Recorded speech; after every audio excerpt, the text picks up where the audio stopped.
An important federal fund that helps states and territories recover from disasters is running out of money. The administrator for FEMA alerted members of Congress that they've been dealing with so many disasters, the relief dollars are getting closer to zero. Guam News Now Washington, D.C. correspondent Rachel Knapp spoke with members of Congress on the issue. FEMA is running low. Virgin Islands Representative Stacey Plaskett and Guam's Representative Jim Moylan both are raising the alarm on FEMA's disaster relief fund.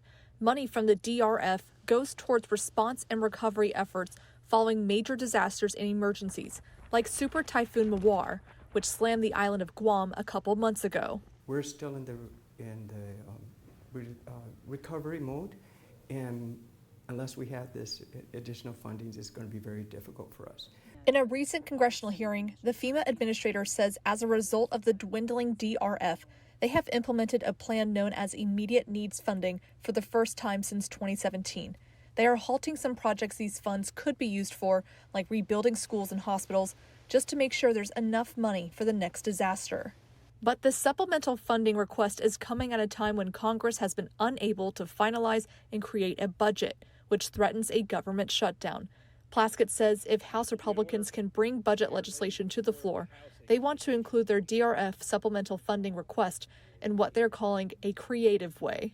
Things that we're offering as an amendment is, why don't we take money away from the wall, which has not been built as of yet, and put that to this disaster relief so that localities and Americans can actually experience that money.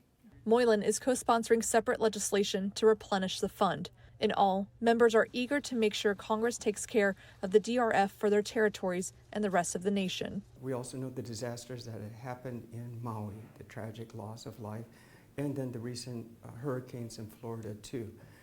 As a representative, a member of Congress, we must replenish the funds. In Washington, D.C., Rachel Knapp, ABC 7 News. Now, the FEMA administrator notified Congress that as of late August, the DRF had about $3 billion. FEMA is requesting an additional $16 billion from Congress to replenish that fund.